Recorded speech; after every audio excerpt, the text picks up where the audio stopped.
Il était une fois un jeune homme qui travaillait dans une usine. Son mentor, un vieux technicien, lui avait appris à parler moins, à faire plus que jamais, à développer ses compétences dans tous les aspects des opérations de l'usine. 10 ans plus tard, le vieil homme prit sa retraite et le jeune homme devint technicien lui-même. Il continua de faire son travail avec la même dévotion et diligence que ce qu'on lui avait enseigné. Un jour, il rendit visite à son mentor. Le vieil homme vit qu'il semblait mécontent et lui demanda ce qui le troublait. Le jeune homme soupira et se confia. « J'ai suivi vos instructions à la lettre toutes ces années. Peu importe ce sur quoi je travaille, je reste silencieux et concentré sur la tâche. Je sais que j'ai bien travaillé à l'usine et que j'ai appris toutes les compétences qu'il y avait à apprendre. Ce que je ne comprends pas, c'est que ceux qui n'ont pas mon expérience ou mes capacités ont tous été promus, tandis que je gagne toujours aussi peu qu'auparavant, lorsque j'étais votre apprenti. » Le vieil homme demanda. « Êtes-vous sûr d'être devenu indispensable à l'usine ?» Le jeune homme hocha la tête. « Oui. » Le vieil homme fit les 100 pas pour réfléchir. Après un moment, il se tourna vers le jeune homme. « Vous devez demander un jour de congé. Pour n'importe quelle raison que vous voulez. Il est temps de vous accorder une pause. » Le jeune homme fut surpris par ce conseil, mais plus il y pensait, plus cela avait du sens. Il remercia son professeur et partit rapidement demander un jour de congé. Lorsqu'il revint au travail après son jour de congé, le directeur le convoqua dans son bureau pour lui dire que les choses ne s'étaient pas bien passées à l'usine pendant son absence. D'autres avaient rencontré de nombreux problèmes qu'il aurait normalement gérés, et il n'avait aucune idée de comment les résoudre. Réalisant son importance, le directeur décida de le promouvoir au poste de technicien senior pour le remercier et l'encourager à continuer son bon travail. Le jeune homme était reconnaissant pour la sagesse de son mentor. « C'est sûrement le secret du succès, » pensa-t-il.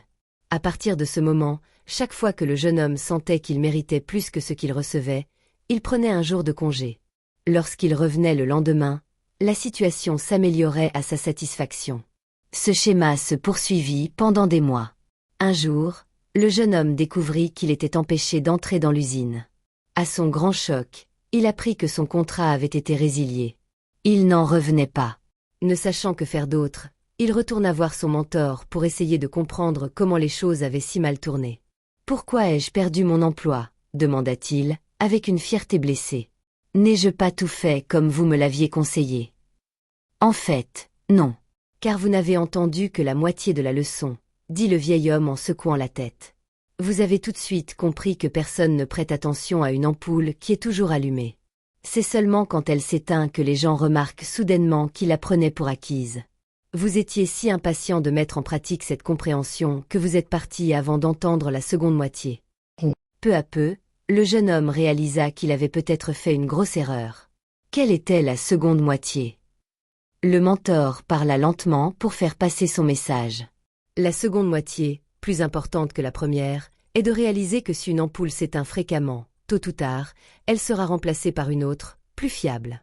Qui veut d'une ampoule sur laquelle on ne peut pas compter pour fournir de la lumière?